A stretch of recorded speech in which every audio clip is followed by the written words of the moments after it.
Welcome to part two of our discussion of attribution theory and the overall concept of academic motivation in higher education for student athletes. Thank you to everyone who just contributed to the poll everywhere. So based on our poll everywhere discussion and kind of our previous discussion about attribution theory, what do we think academic mentors can do to help their student athletes grow and become these students, these academic students that attribute their either successes or failures academically to this internal, unstable, controllable factors, right?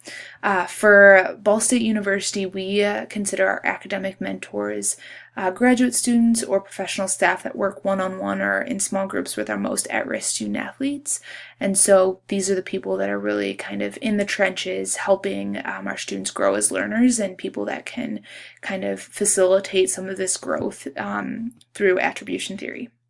And so what do we think our academic mentors can do to help our student athletes grow and become those internal those people that attribute their successes or failures to internal, unstable, or controllable factors.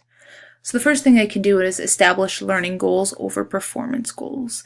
Learning goals really focus on the process of learning and making sure that they're really focused on internalizing all of that information, whereas performance goals are just necessarily focused on earning the grade. We're going to discuss this a little bit further down in this presentation. The second thing that they can do is they can focus on effort. We want to always positively reinforce strong effort with our student athletes. And so if a student athlete has a great success academically, they earn the grade they wanted to or needed to on their paper or test, make sure we're focusing on reinforcing that positive effort that they presented. If a student athlete or a student period is attributing their success to the effort that they put into the assignment or preparing for the test, then they're more likely to continue that effort in future courses or in that course on future assignments, as opposed to just attributing their success to luck. They may not put in effort in the future, or they may not, they may decrease the amount of effort they put in the future if they attribute their success to just luck. So, as academic mentors, there's a couple things that we can do to help our students grow through the attribution theory. So our next theory is Maslow's hierarchy of needs. This is a pretty common one discussed in higher education, starting off with the basic needs at the bottom of the pyramid need to get met in order to get the needs on top met. And so we want to start with our students and making sure they're getting kind of those bottom layers met before they can get the top layers. So the bottom layer is your physiological needs, your air, water, food, shelter, sleep, those types of things. The second level is safety needs, so personal security, employment, health, property. Love and belonging is the third level, so that's friendship, family, connection. The fourth level is esteem, respect, status, recognition. These are all things that people strive for, but without the three levels below, it doesn't work out as well. And then the fifth and final one on top is self-actualization, and this is where a person is able to become the best version of themselves. And so a lot of times we need to make sure our students are getting these lower level needs met before we can help them focus on their academics as well. And so we're going to come back to poll everywhere and kind of have this online discussion again around Maslow's hierarchy of needs. So what role does the institution have in supporting a student through the lens of Maslow's hierarchy of needs will be our first question. And then our second one will be, how might a student athlete be affected during study table time if some of the lower levels of Maslow's hierarchy of needs are not being met? As academic mentors, what can we do? So study table in the student athlete field is a space where student athletes can come in, focus solely on their academic obligations and objectives for the night, and it's a space where they can get help with assignments or questions answered about their academic obligations as a student. So we're going to switch over to poll everywhere again.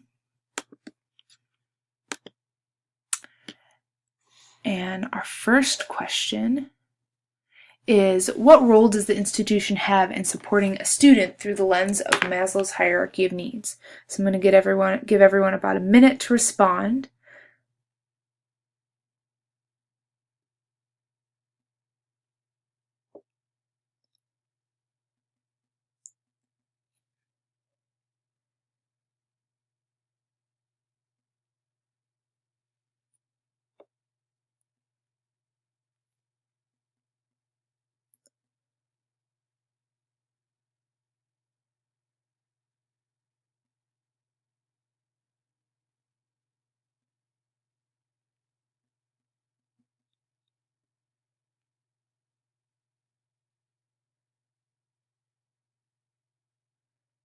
Yeah, those are definitely great responses.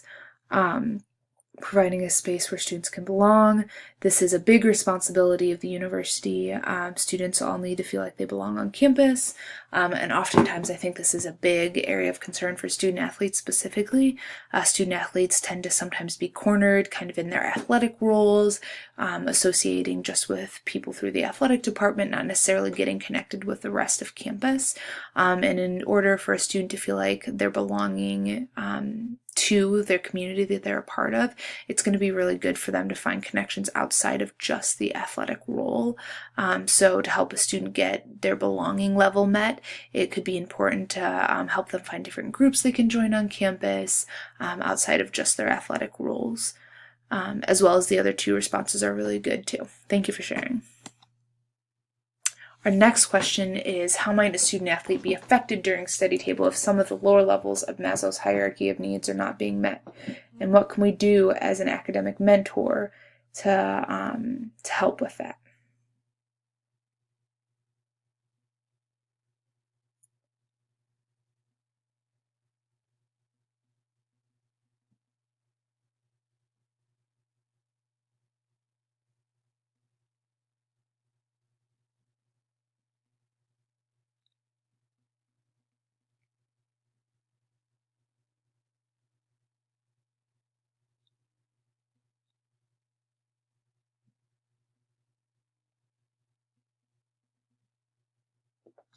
Yeah, these are all great responses.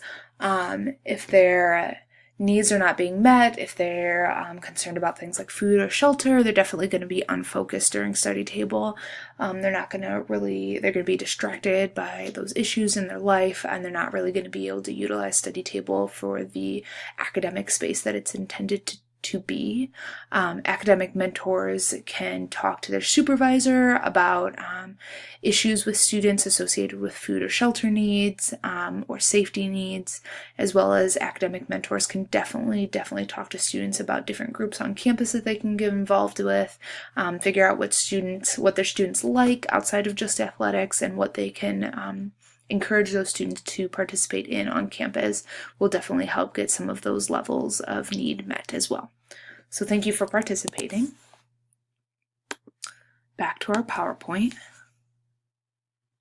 So, Maslow's hierarchy of needs, what can our academic mentors do? We've discussed this a little bit, but just as a review, if you feel as though your student athlete is struggling with some of the basic needs like food and shelter, or some of the safety needs, you definitely need to talk to your academic supervisor about that. This is not something you want to keep to yourself. We want to make sure that we're supporting our student athletes and students on campus in general to the best of our abilities. And so if you do feel like a student is struggling for any one of those reasons, please bring that to your immediate supervisor. At Ball State in the Student Athlete Support Services Office, these people are referred to as academic coordinators.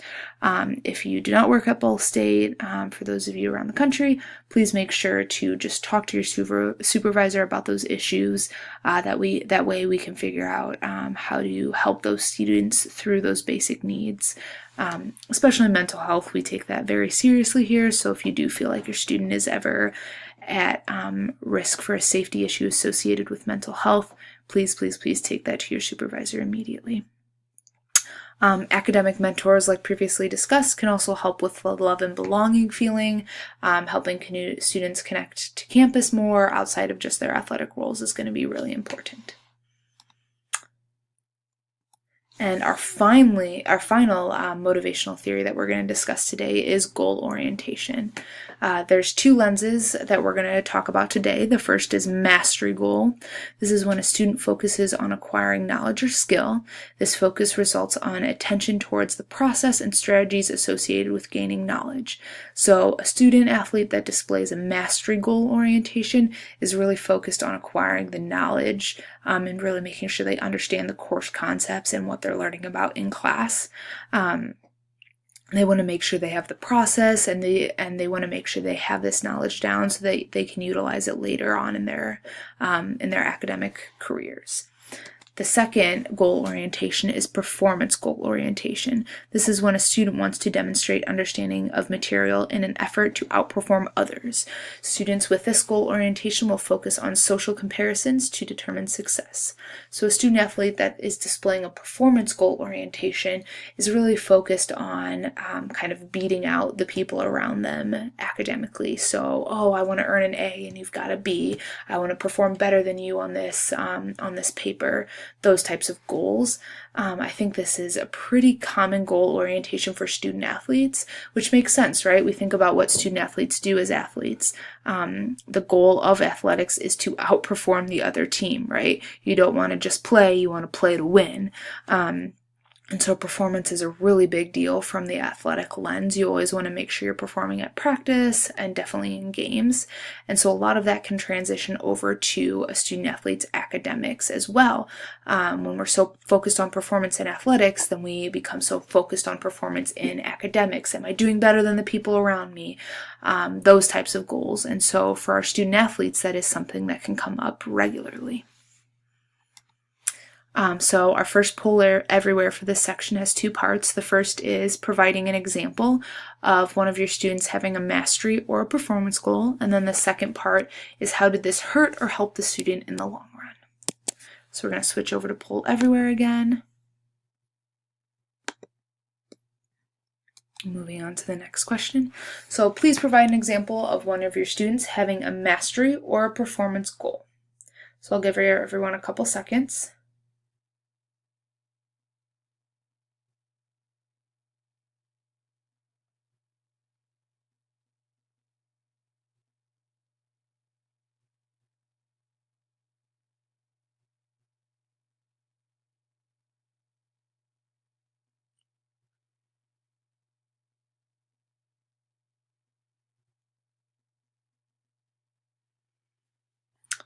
Okay, so the first response is student wanting to learn the information in their intro nursing class because they want to use that knowledge to be proficient as a nurse after college. That's definitely a mastery goal that student has set for themselves. They want to master that knowledge to be able to utilize it in the future.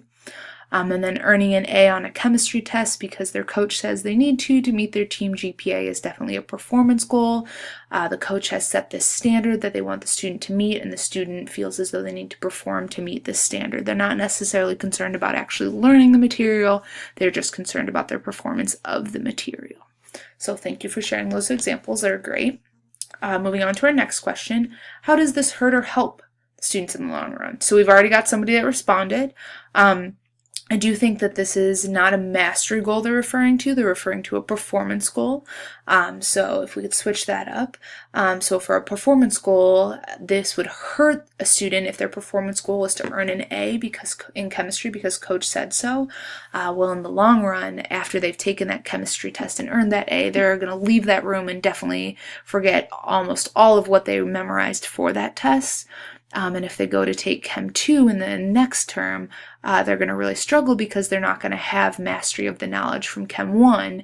And as you know, courses like chemistry and biology and math, they all build on each other. So if you don't have the information from Chem 1 mastered, you're really going to struggle in Chem 2.